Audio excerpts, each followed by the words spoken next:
तारा वो ऐसे दूध पियावला से ऑर्केस्ट्रा में जाल ना छोड़ी। हमर बात माना सरवा के एक बेर माने हितवा के एक बेर गाड़ी दे दे, जैसे ही ओकरा लाड़ी में तोर गाड़ी में गुण लाग जाए ना सरवा वो ऑर्केस्ट्रा में जाल का सरवा घर से निकलल छोड़ दी के लड़की के तरफ ताकल छोड़।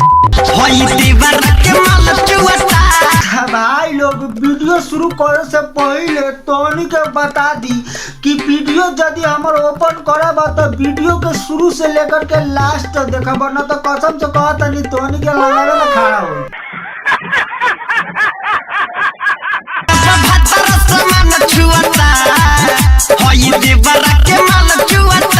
हाँ सच, जब तू करवावे तू अपने बतार से तो तोर देवड़ा देख ले तो ओकर माल चू जाला तो काहे ना ओकरो के दे देवेलू।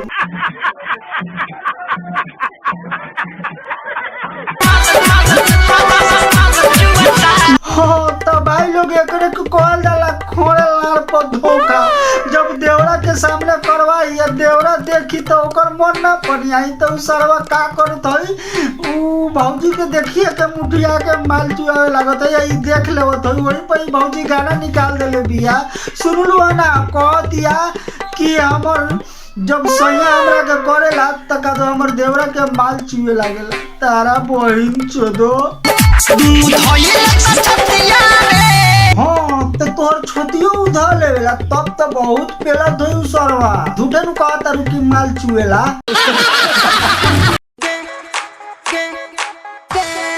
भाई लोग एक बार हई छौरी के देखो, देख के क्या लगता है एकर सील टूटल है कि ना कि हाँ नीचे कमेंट में बताइए। हाँ लिख देला जाना तानी बहुते आदमी तो लिख देले होई कि ना टूटल बा, अब बहुते आदमी लिखले होई माने आधा आदमी लिखले होई कि ना टूटल बा, आधा आदमी लिखले होई कि टूट गेल बा। लेकिन सुन लई का कहतिया नया नया सील हमर तोड़ देले रे, जैसे तैसे काके सब छोड़ देले रे। नया नया सील हमर तोड़ देले रे आ जैसे तैसे काके सब छोड़ देले रे। हमरा तो भौजी के जैसा ही देखली है ना जैसे ही हमरा बुझाला कि इनकर सील तो लइकरिए में टूट गेल होई ला लियन ना का समझे वाला समझ गेल होई। जानता रहो एकर सील कैसे टूटल है? ए भाई बताओ कैसे टूटल है एकर सील? तोरे सील बट गैलेंडर से टूटल हो गे। हाँ तो एकर सील आदमी ना तोड़ले बा, गैलेंडर से सील टूटल बा एकर।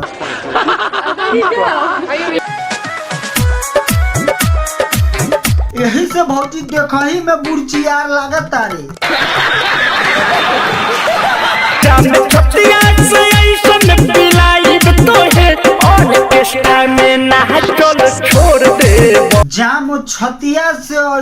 पियाब तो है ऑर्केस्ट्रा में नाचल छोड़ देबा। जाना तारू छतिया से जाम ना पियावल जाला, छतिया से दूध पियावल जाला। आ दूध पियावला के बाद केहू आदमी के दूध पिया देबो वो ऐसा एगो रिश्ता कि दूध पिया देला के बाद आदमी बेटे हो जाला।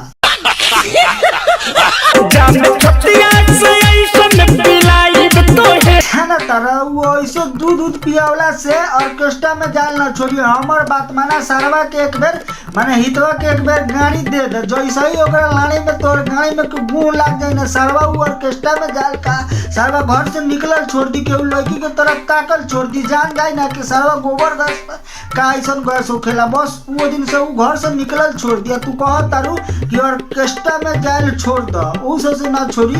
एक बार तू हमार कहल मान के देखो ऑटोमेटिक ऑर्केस्ट्रा में जाल छोड़ दी।